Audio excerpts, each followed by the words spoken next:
vous avez tenus, je les partage entièrement, ce qui est plutôt bon signe. Signer un accord ensemble, ça veut dire qu'on est plutôt alignés. C'est une bonne chose. Effectivement, c'est un moment charnière à plein d'égards. Vous l'avez évoqué, cette obligation de formation, le déploiement par les pouvoirs publics d'un certain nombre de dispositifs déjà existants, notamment pour offrir des solutions à l'ensemble de nos jeunes, puisque, autre élément charnière, effectivement, le contexte sanitaire, mais aussi économique et social, dont on se doute que ce contexte économique et social ne s'arrêtera pas au moment où la crise sanitaire s'arrêtera elle-même. Il y aura un effet traîné qui nécessite que l'on investisse massivement auprès de nos jeunes pour leur offrir certes une formation à l'emploi, mais aussi, je crois, une perspective et de l'espoir. Et puis c'est aussi un moment charnière parce que pour ces jeunes, plus spécifiquement de l'aide sociale à l'enfance qui nous réunissent ce matin, il y a cette question dite des sorties sèches, un terme assez désagréable, malheureux, et qui traduit effectivement quelque chose d'un peu absurde qui consiste à accompagner et protéger ses enfants, investir dans ses enfants. Et puis pour un certain nombre d'entre eux, sans faire de généralité, au moment du passage à la majorité,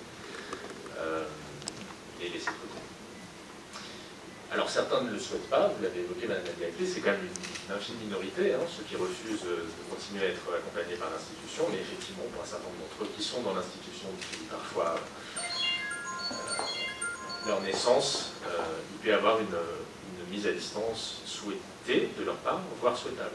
Et d'ailleurs, il faut qu'on invente des dispositifs qui reconnaissent le droit à l'échec, le droit à se tromper. Les enfants ont le droit de partir, de se tromper, il faut qu'on sache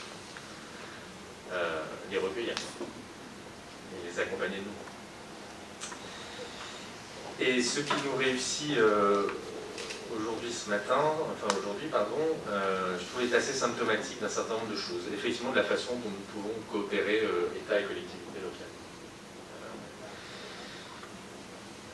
On l'évoquait avec le président avant de vous rejoindre, trop longtemps, dans différentes politiques publiques et peut-être s'agissant des enfants,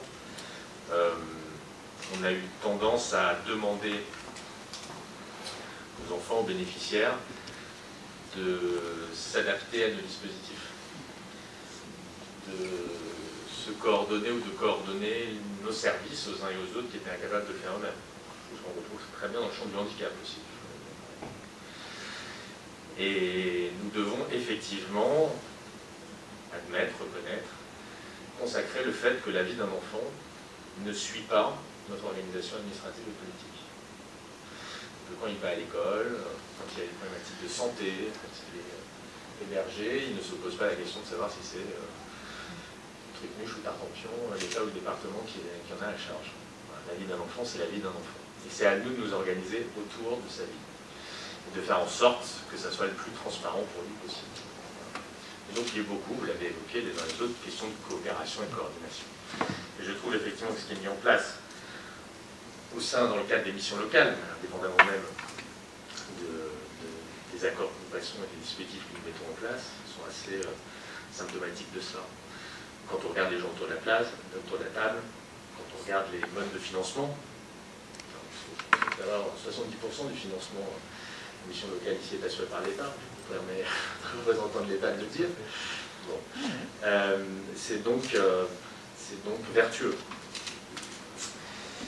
Et c'est ça que nous voulons pousser encore plus loin, dans ce cadre-là, avec effectivement pour ces jeunes de l'aide sociale à l'enfance, dont on demande beaucoup, on leur demande d'être autonomes à 18 ans. Est-ce qu'on demande à nos propres enfants d'être autonomes à 18 ans? Je ne suis pas sûr. Ces enfants qui ont moins de réseaux relationnels et professionnels que nos propres enfants, de par leur parcours. Donc il faut qu'on les accompagne, et que ça se fasse de concert entre les différentes parties prenantes, les différents pouvoirs publics qui sont mobilisés à leur côté. Et donc effectivement, on instaure d'une part une forme de nouveau droit pour ces enfants, et une méthode. Voilà, et on instaure tous ensemble. Nouveau droit, c'est effectivement le droit à avoir un accompagnement renforcé vers une formation ou vers un emploi tel que vous l'avez très bien exposé, et auquel sera associé une allocation de 500 € pour ceux qui n'ont pas de revenus, voilà, pour leur permettre de financer les frais de mobilité nécessaires à pouvoir aller se rendre au boulot tous les matins, ou peut-être un petit coup de logement en complément de ce que le département peut-être mettra en place dans le cadre d'un contrat jeune majeur, etc. Donc c'est ça le droit. Un droit à un accompagnement et à une allocation. Voilà. Pour 100% des jeunes qui sortent de l'ASE et qui n'ont pas de ressources. Voilà. C'est 15 à 20 000 jeunes qui sortent du dispositif d'aide sociale à l'enfance chaque année. Certains, beaucoup d'ailleurs, avec un emploi, une formation, quelques-uns avec des études supérieures. Et d'autres, rien du tout, il faut qu'on les accompagne.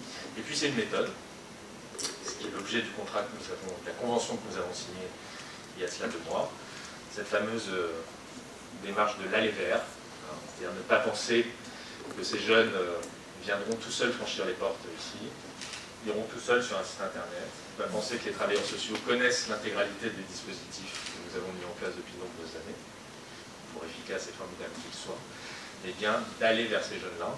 Et les missions locales ont à cet égard une expérience, je crois, et d'ailleurs à travers les témoignages que nous avons eus avec un certain nombre des personnes et des professionnels qui travaillent ici, que vous remercierez une fois encore Madame la Directrice, il y a une véritable expertise et une expérience.